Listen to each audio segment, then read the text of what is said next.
अस्सलाम वालेकुम my dear students, welcome to channel study time academy. Class 9 math का chapter number 1 हमारा continue है और इसमें एक्सरसाइज 1.4 को आज हम कंटिन्यू करने लगे हैं, स्टार्ट करने लगे हैं। और 1.4 के कुछ नए रूल्स हैं और वो रूल्स कौन से हैं? मल्टीप्लिकेशन के कुछ रूल्स हैं। और इससे पहले जितने भी हमने एक्सरसाइज 1.3 तक हमने पढ़ा, वहाँ पे हमने एडिशन और सब्ट्रैक्शन के बारे में रूल्स को फॉलो किया था। अब यहाँ पे हमने 1 बाय 1 करके जितने भी रूल्स हैं उसको हम पढ़ेंगे, उसके बारे में हम अच्छी तरीके से जहन में बिठाएंगे ताकि हमारे जितने भी मल्टीप्लाई वाले दो मैट्रिक्स या दो से ज़्यादा मैट्रिक्स हमें दिए जाएँ तो हम उन मैट्रिक्स को आपस में मल्टीप्लाई कर सकते हैं। अब वो रूल्स क्या हैं? यहाँ पे रूल्स नंबर 1 मैंने यहाँ पर अभी फ़िलहाल तो रूल नंबर 1 लिखा है।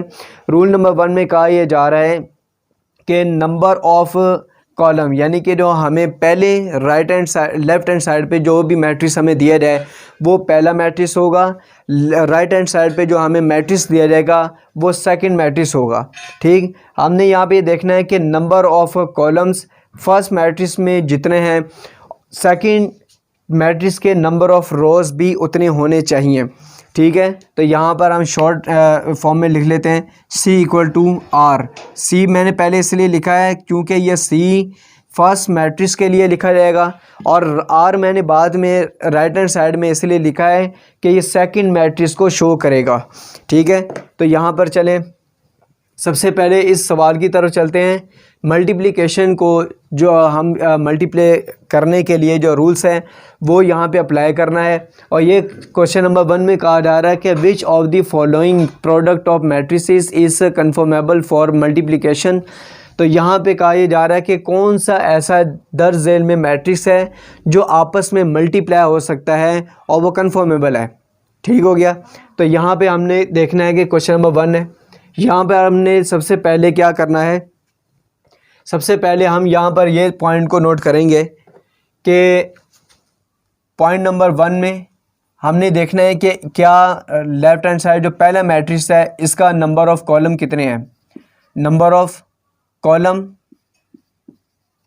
ठीक है, बराबर होने चाहिए नंबर ऑफ़ रोज़ के। ठीक हो गया, तो यहाँ देखें, ये जो पहला मैट्रिक्स है इसके लिए हमने C कॉलम मालूम करना है, यानी कि इसके यहाँ पे कॉलम कितने हैं, 1 2। तो यहाँ हम लिखेंगे 2 = number of rows second matrix के लिए है, रो कितनी है 1 2, तो यहाँ पर 2 है, इसका मतलब दोनों बराबर हैं। तो हम कह सकते हैं multiplication is possible. Multiplication is possible यानी कि ये कन्फर्मेबल है, ये आपस में मल्टीप्लाई किए जा सकते हैं। अभी फ़िलहाल आपने इन रूल्स को ही यहाँ पर हमने पढ़ना है कि कौन से ऐसे मैट्रिक्स हैं जो आपस में मल्टीप्लाई किए जा सकते हैं। इसी तरीके से हम इसकी तरफ चलते हैं। यहाँ पर अगर देखा जाए तो C = R, चलें इसको हम शॉर्ट फॉर्म में लिखते हैं C = R। इसका कॉलम कितनी है 2 और रो यहाँ पर 2, यहाँ पे इसका कॉलम 2 है, यहाँ पे इसके रो 2 है। इस वजह से हम यहाँ पे भी कह सकते हैं मल्टीप्लिकेशन इज़ पॉसिबल। ठीक, इसी तरीके से यहाँ पर हम देखें तो यहाँ पर हमारे पास यहाँ पर C = R, यहाँ पर C 1 2 कॉलम है, यहाँ पे R यहाँ पे कॉलम हमारे पास 1 है, यह हमारे पास कॉलम 1 है और यहाँ पे R 1 2 यहाँ पे 2 है। तो हम यहाँ पे लिखेंगे मल्टीप्लिकेशन इज़ नॉट पॉसिबल। ठीक है, तो यहाँ पर क्या है, मल्टीप्लिकेशन पॉसिबल नहीं है। ठीक है, सिमिलरली यहाँ पे हम नेक्स्ट इस तरफ चलते हैं। यहाँ पर C = R को ही हमने फॉलो करना है। यहाँ पे कॉलम कितने हैं 2 है, रो कितनी है 2 है। तो हम यहाँ पर कह सकते हैं कि इज़ पॉसिबल।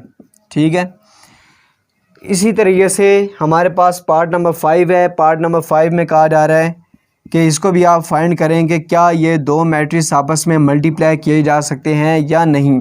तो यहाँ पे देख सकते हैं कि कॉलम कितने हैं 1 2 3, यहाँ 3 आ गया, और यहाँ पे रो कितनी है 1 2 3। तो इसका मतलब ये हुआ दोनों आपस में बराबर हैं। तो हम यहाँ पर लिख सकते हैं मल्टीप्लिकेशन इज़ पॉसिबल। ठीक, तो यहाँ हमने देखा कि रूल नंबर 1 जो मल्टीप्लाई मैट्रिसेस के लिए है वो क्या है कि कॉलम पहले मैट्रिक्स का, रो दूसरे मैट्रिक्स के आपस में अगर बराबर आ जाएं तो हम ये बाआसानी से मल्टीप्लाई के जो रूल्स हैं उनको फॉलो करते हुए मैट्रिसेस को आपस में मल्टीप्लाई कर सकते हैं। ये रूल नंबर 1 के बारे में था। इससे आगे भी हमारे पास कुछ रूल्स हैं, वो हम जब सवाल को अभी हम हल करेंगे तो हम उसको भी जहन में रखते जाएंगे कि कौन कौन से ऐसे रूल्स हैं जिनके ज़रिए से हम मल्टीप्लिकेशन ऑफ मैट्रिसेस को हल कर सकते हैं। तो चलें इसके बाद हम चलते हैं नेक्स्ट इसके क्वेश्चन नंबर 2 की तरफ। माय डियर स्टूडेंट्स, अब हम क्वेश्चन नंबर 2 की तरफ चलते हैं। मल्टीप्लाई के रूल्स को फॉलो करेंगे और क्वेश्चन नंबर 2 को हल करेंगे। सबसे पहले हम स्टेटमेंट पढ़ते हैं। कहा जा रहा है कि अगर क्वेश्चन नंबर 2 में कहा जा रहा है if A this matrix B this matrix find A B. Part number 1 में कहा जा रहा है ए बी फाइंड करें, पार्ट नंबर 2 में कहा जा रहा है बी ए फाइंड करें। इफ़ पॉसिबल, अगर तो पॉसिबल है तो फिर उस सूरत में हम इस सवाल को हल कर सकते हैं। अब पॉसिबल यहाँ पे लिखा हुआ है, ज़ाहिर सी बात है कि हम rule for multiplication of matrix को अगर हम फॉलो करेंगे तो फिर ही हम इस मल्टीप्लिकेशन के रूल्स को आगे लेके चल सकते हैं। तो यहाँ पर याद रखें कि सबसे पहले रूल्स की तरफ चलते हैं, रूल्स को पहले समझ लेते हैं। चलिए सबसे पहले हम सवाल लिखते हैं। सवाल नंबर 2 का पार्ट नंबर 1 है। कहा जा रहा है कि ए बी आपस में मल्टीप्लाई करना है। तो सॉल्यूशन क्या है हमारे पास, ए बी, ए चूँकि पहले है तो पहले ए का मैट्रिक्स को लिखेंगे यहाँ पर 3 0 -1 2, और उसके बाद बी की वैल्यू क्या है हमारे पास 6 5। ठीक, तो यहाँ पे अब देखें कि सबसे पहले हमने ये देखना है, इसको मल्टीप्लाई करने से पहले याद रखें यहाँ पे दरमियान में अगर कोई साइन माइनस प्लस नहीं है तो इसका मतलब ये होता है कि दो वैल्यू आपस में मल्टीप्लाई हो रही हैं। तो यहाँ पे आपने दो मैट्रिसेस को आपस में मल्टीप्लाई करना है। तो मल्टीप्लाई करने से पहले आपने ये कुछ रूल्स हैं, आपने इनको फॉलो करना है। ठीक है, इनको फॉलो करने के लिए आपने ये देखना है कि क्या ये मैट्रिक्स आपस में मल्टीप्लाई हो सकता है या नहीं। रूल नंबर 1 तो बहुत ही ज़्यादा इम्पॉर्टेंट है। रूल नंबर 1 के बगैर तो मल्टीप्लिकेशन हो ही नहीं सकती। तो रूल नंबर 1 में कहा जा रहा है कि फर्स्ट मैट्रिक्स का कॉलम सेकंड मैट्रिक्स के रो क्या इक्वल हैं। तो यहाँ पर आप देख सकते हैं कि अगर मैं इसके कॉलम और रो की बात करूँ, कॉलम मतलब कि इसका कॉलम, रो मतलब कि इस मैट्रिक्स का जो रो है, तो यहाँ पे देखा जाए तो इसके कॉलम कितने हैं 1 2, यहाँ पर मैं ऊपर लिख लेता हूँ 2, और इसके रो कितनी है 1 2, तो यहाँ पे 2 है। तो इसका मतलब ये इक्वल है, ये पॉसिबल है। तो हम इसको आगे कंटिन्यू मल्टीप्लिकेशन कर सकते हैं। अगर ये रूल नंबर 1 सेटिस्फाई है तो इसका मतलब है कि हम रूल नंबर 2 3 4 ये सारे के सारे रूल्स को आगे लेकर चल सकते हैं। अब चलते हैं रूल नंबर 2 की तरफ। कहा यह जा रहा है, रूल नंबर 2 में क्या लिखा हुआ है कि अगर रूल नंबर 1 सेटिस्फाई है तो रूल नंबर 2 में हम जब चलेंगे तो यहाँ पर फर्स्ट रो को हमेशा फर्स्ट कॉलम के साथ पहले मल्टीप्लाई करेंगे, फिर उसी फर्स्ट रो को जब ये सारी मल्टीप्लाई वैल्यूज़ के साथ हो जाए तो अगर सेकंड कॉलम है तो फिर उसी फर्स्ट रो को सेकंड कॉलम के साथ मल्टीप्लाई करेंगे। जब सेकंड कॉलम की वैल्यू ख़त्म हो जाए तो उसके बाद फिर हमने थर्ड रो की तरफ देखना है, अगर थर्ड कॉलम की तरफ देखना है। अगर थर्ड कॉलम हमें दिया गया है तो हम थर्ड कॉलम की तरफ चलेंगे, इसी तरह सो ऑन चलते जाएंगे। यानी कि फ़र्स्ट रो क्या मतलब, इसकी तरफ देखते हैं। ये फर्स्ट रो है, पहले मैट्रिक्स का फर्स्ट रो, ठीक है, मल्टीप्लाई करेंगे दूसरे मैट्रिक्स के फर्स्ट कॉलम के साथ। ठीक है, तो यहाँ पर अंडरलाइन कर लेते हैं ताकि हमारे लिए थोड़ी सी आसानी हो जाए। इस फर्स्ट रो को आपने इस फर्स्ट कॉलम के साथ मल्टीप्लाई करना है। ये है हमारे पास rule number two. Rule number two में कहा जा रहा है फर्स्ट रो को पहले मैट्रिक्स के फर्स्ट रो को दूसरे मैट्रिक्स के फर्स्ट कॉलम के साथ मल्टीप्लाई करना है। और मल्टीप्लाई यहाँ तक तो हमारे पास उसूल थोड़ा सा डिफरेंट है, ठीक है, लेकिन याद रखें मल्टीप्लाई करने के दौरान हम क्या करेंगे, पहली वैल्यू को पहली वैल्यू के साथ मल्टीप्लाई करेंगे, यानी कि 3 को 6 के मल्टीप्लाई करेंगे, ठीक। अब इसके बाद सेकंड रूल क्या है, याद रखें कि सेकंड रूल हमने एडिशन के बारे में यहाँ पर ये जो मैंने रूल नंबर 4 जो यहाँ पर लिखा है ये आपने याद रखना है, add between two values after multiply, यानी कि आपने क्या करना है, इसको आपने इसके साथ मल्टीप्लाई कर दिया, इसको आप जब इसके साथ मल्टीप्लाई करेंगे 0 × 5, ये दो वैल्यू के दरमियान आपने यहाँ प्लस लाजमी लिखना है। हाईलाइट के लिए यहाँ पर लिखते हैं, यहाँ पर मैं हाईलाइट के लिए लिखूँगा प्लस, ठीक है, ताकि हमें याद रहे कि जब फर्स्ट रो को फर्स्ट कॉलम के साथ मल्टीप्लाई किया जाएगा तो मल्टीप्लाई करने के बाद जब दूसरी वैल्यू की तरफ चलेंगे मल्टीप्लाई के दौरान तो दरमियान में प्लस लिखेंगे, फिर आप दूसरी वैल्यू के साथ तरफ चलेंगे, ठीक है। अब यहाँ पे देखा जाए तो फर्स्ट रो फर्स्ट कॉलम ख़त्म हो चुका है, फिर दोबारा रूल नंबर 2 में कहा रहा है उसी फर्स्ट रो को सेकंड कॉलम के साथ मल्टीप्लाई किया जाए। तो यहाँ देखा जाए तो फर्स्ट कॉलम है, इसके अलावा सेकंड कॉलम नहीं दिया, तो इसका मतलब ये वैल्यू यहीं पर ख़त्म हो चुकी। अब आ जाए सेकंड रो की तरफ, यानी कि रूल नंबर 3, सेकंड रो को फर्स्ट कॉलम के साथ मल्टीप्लाई किया जाए, यानी कि -1 को मल्टीप्लाई करना है किसके साथ, 6 के साथ, ठीक है। यहाँ पे ज़रा ब्रैकेट लगा लें ताकि हमारे लिए थोड़ी सी वैल्यू को डिफरेंस करना आसान हो जाए। यहाँ -1 मल्टीप्लाई किया जाएगा 6 के साथ, इसको ब्रैकेट को आप क्लोज करेंगे। जैसे ही आप दूसरी वैल्यू की तरफ जाएंगे, दूसरी वैल्यू की तरफ जाते हुए आपने दरमियान में लाजमी प्लस लिखना है, जब तक कि आप ये पहली जो रो है यानी कि दूसरी रो को पहले कॉलम के साथ जब मल्टीप्लाई करेंगे, हर वैल्यू को मल्टीप्लाई करते वक्त दरमियान में प्लस लाजमी लिखेंगे, ठीक है। -1 को 6 के साथ मल्टीप्लाई कर दिया, फिर प्लस हमने लिखा, फिर 2 को आपने मल्टीप्लाई कर देना है 5 के साथ, ठीक है। यहाँ ब्रैकेट लगा लेते हैं।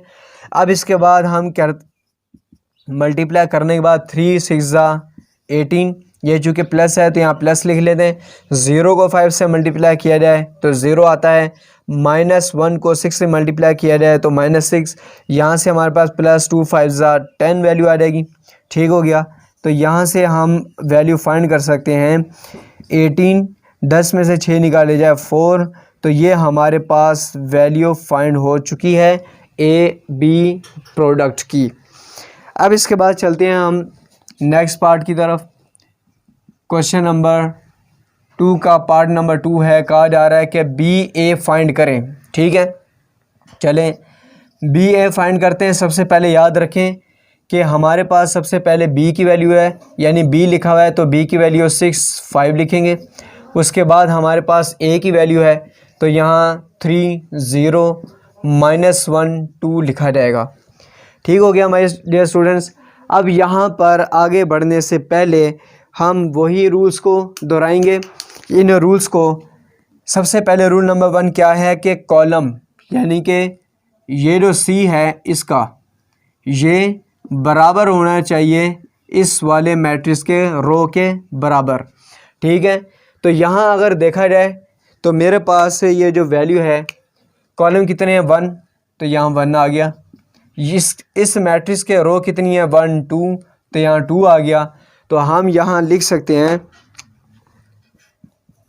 This matrix is not possible for multiplication, ठीक, यानी कि ये मैट्रिक्स एक है, ये पॉसिबल नहीं है मल्टीप्लाई करने के लिए। वजह क्या है कि हम पहले ही रूल में फ़ेल हो चुके हैं। यहाँ पर ये कट कर दूँ मैं ताकि 1 कभी भी 2 के इक्वल नहीं होता। तो हमने यहाँ पर देखा कि अगर तो यह कॉलम सेकंड मैट्रिक्स के रो के इक्वल होता तो इसको भी हमने सवाल को हल करना था, जैसा कि हमने यहाँ पर सवाल को हल किया और ये देखा कि 4 4 ऐसे रूल हैं, 4 के अलावा आप 3 भी रूल इनको रूल्स कह सकते हैं, क्योंकि मैंने यहाँ पर जो रो, ये जो रो फर्स्ट रो है, यहाँ पे सेकंड रो है, इसी तरह आगे चलते जाएं थर्ड रो भी आ सकता है, फिर फोर्थ रो भी आ सकती है। तो कहने का मकसद यह है कि आप यहाँ पर चाहे 4 रूल समझ लें, चाहे 3 रूल समझ लें, लेकिन हम इन रूल्स को फॉलो करते हुए तमाम के तमाम मल्टीप्लिकेशन के जितने भी मैट्रिक्स हैं उनको हल बआसानी से कर सकते हैं। तो आज के लिए इजाज़त दें, यहीं पर हम इसको वाइंड अप करते हैं। अस्सलामु अलैकुम।